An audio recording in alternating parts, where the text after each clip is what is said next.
नमस्कार। आज हम अपनी इस वीडियो के अंदर सेंट्रल बैंक ऑफ इंडिया सब स्टाफ एग्ज़ाम 2024 से रिलेटेड काफ़ी बड़ी अपडेट शेयर करने वाले हैं और इस वीडियो के अंदर हम बताएंगे आपको कि आपके एडमिट कार्ड को कब तक रिलीज़ किया जा सकता है, जिसे हमने पहले भी डिस्कस किया था। लेकिन मेन फोकस जो हमारा इस वीडियो के अंदर रहने वाला है वह रहने वाला है सेफ स्कोर को लेकर, क्योंकि कैंडिडेट्स ये लगातार पूछ रहे हैं कि आखिर उनके लिए सेफ स्कोर क्या रह सकता है जिससे कि वह इस बार अपनी यह सरकारी नौकरी हासिल कर सके। तो आज हम अपनी इस वीडियो के अंदर सब स्टाफ एग्ज़ाम 2024 को ध्यान में रखते हुए एक्सपेक्टेड तौर पर बताने का प्रयास करेंगे कि सेव स्कोर क्या रह सकता है। तो इसलिए आपसे भी रिक्वेस्ट रहेगा कि आप हमारे साथ वीडियो में बने रहिएगा, क्योंकि इस वीडियो के अंदर हम आपके सभी डाउट्स क्लियर करने का प्रयास करेंगे।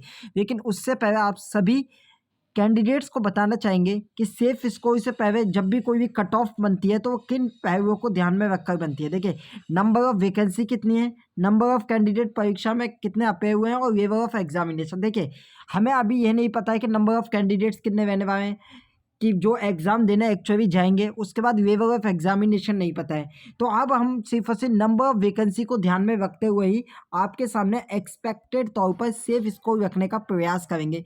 लेकिन ये सेफ स्कोर किस बात को ध्यान में रखकर बनाया जा रहा है वह जरूर हम आपको बताने का प्रयास करते हैं। देखिए, हम इस बार जो सेफ स्कोर बना रहे हैं, जो तमाम एग्ज़ाम कंट्री वाइज कंडक्ट कराए जा रहे हैं, उनमें हम जो एक चीज़ देख रहे हैं वह यह देख रहे हैं, नंबर ऑफ पोस्ट से ज़्यादा जो है अब जो है हम देख रहे हैं कि जो एग्ज़ाम की जो कट ऑफ है वह हाई रहती है। चाहे नंबर ऑफ पोस्ट ज़्यादा हो या कम हो, जो एवरेज जो एग्ज़ाम है वह हमेशा ज़्यादा ही रहते हुए नजर आता है। और जब पोस्ट की संख्या कम होती है तो कट ऑफ काफ़ी हाई चली जाती है। और जो 10th लेवल के एग्ज़ाम है वहाँ पर तो आप देखते ही हैं कि जो स्कोर रहता है कैंडिडेट्स का वो काफ़ी अच्छा रहता है। तो उसी को ध्यान में रखते हुए अब हम आपको सेफ स्कोर देने का प्रयास करते हैं। और क्योंकि जो आपका एग्ज़ाम पैटर्न है उसको भी अगर नज़र डाला जाए तो आपकी कुल मिलाकर 70 मार्क्स का एग्ज़ाम को कंडक्ट कराया जाएगा। प्रत्येक प्रश्न को सही करने पर आपको 1 नंबर मिलेगा और गलत करने पर 0.25 मार्क्स की नेगेटिव मार्किंग रहने वाली है। यह आपको बता देता है, क्योंकि बहुत से कैंडिडेट्स ने कमेंट सेक्शन में पिछली वीडियो के ये सवाल पूछा था, तो होपफुली आपके डाउट क्लियर हो गए होंगे।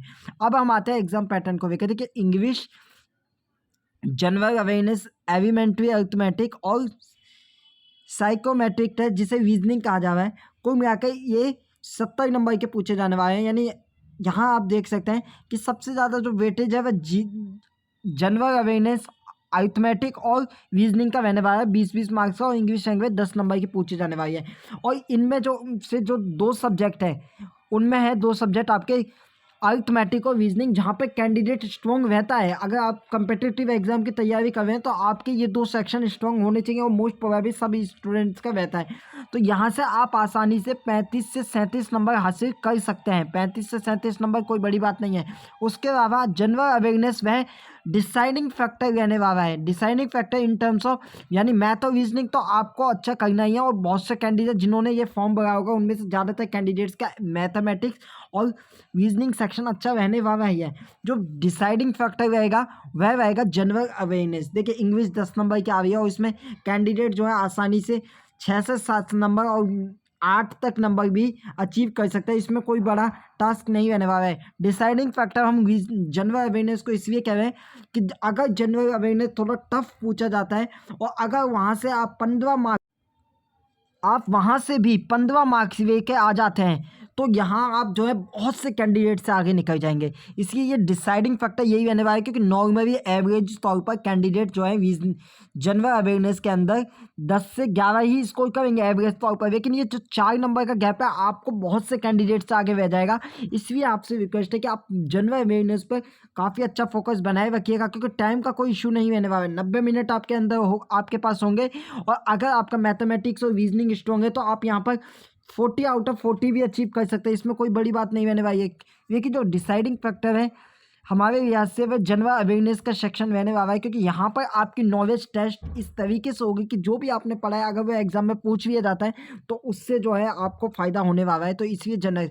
अब हम आते हैं सेव स्कोर के ऊपर कि सेव स्कोर आपका क्या रहेगा। देखिए, अगर हम बात करें सेव स्कोर को लेकर, तो जैसा कि हमने आपको बताया है कि इसमें रीजन वाइज कट ऑफ आएगी। रीजन वाइज यानी जिस रीजन में अपेक्षाकृत जो पोस्ट की संख्या कम है तो वहाँ पर आप ऑटोमेटिकली कट ऑफ हाई जाएगी। वहाँ नंबर ऑफ कैंडिडेट इतना मैटर नहीं करेगा, क्योंकि पोस्ट इतनी है कि उससे नंबर ऑफ कैंडिडेट ज़्यादा मैटर नहीं करेगा, इसी नंबर ऑफ पोस्ट उस रीजन की कितनी है उसकी वजह से। तो हमने आपको एक तरीके से टारगेट देने का प्रयास करें 55 to 60, इस रेंज के बीच में अनरिजर्व कैटेगरी की जो है सेव स्कोर उन्हें लाई करेगा, यानी 55 से 60, हो सकता है इससे अधिक भी हो जाए, लेकिन लगभग इतना रहेगा। और जो रिजर्व कैटेगरी है उनके लिए भी ज़्यादा कोई कमी नहीं है, वह लगभग 50 से 55 के बीच में स्टैंड कर सकती हैं, जिसमें हम EWS, OBC, SC और ST कैटेगरी की कैंडिडेट्स की बात कर रहे हैं, क्योंकि कंपटीशन यहाँ पर टफ रहने वाला है, क्योंकि पोस्ट इतनी नहीं है कि जिसके आधार पर आपको कट ऑफ में देखा जाए कि थोड़ी कमी देखने को मिले, तो इसलिए आपको अपनी तरीके से तैयारी जारी रखनी है।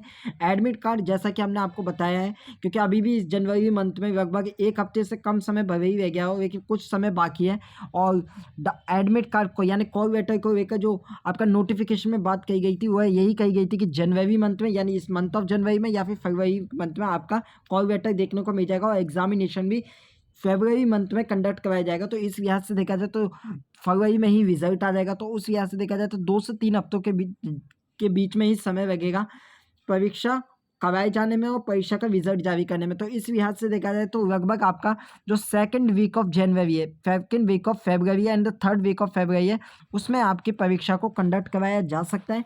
ज़्यादा समय नहीं लगेगा, इसी प्रिपरेशन पर फोकस बनाए रखिए, और इस चैनल की तरफ से भी आपके लिए काफ़ी प्रयास किए जा रहे हैं। आप हमारे चैनल पर जाकर देख सकते हैं कि हमने आपकी स्टडी रिलेटेड वीडियो प्रोवाइड कराए हैं, तो आप उन वीडियोस को देख सकते हैं, अपनी प्रैक्टिस चेक कर सकते हैं कि आप कहाँ पर स्टैंड करते हैं, क्योंकि वहाँ पर हम मैथ, रीजनिंग, GS, इंग्लिश से जुड़े प्रश्न पूछ रहे हैं, तो आप वहाँ पर जाकर उन प्रश्नों को सॉल्व कर सकते हैं। साथ ही साथ वहाँ पर हमने उनका सॉल्यूशन भी बताया, जिससे कि आपको कहीं सॉल्यूशन के लिए कहीं और ना जाना पड़े।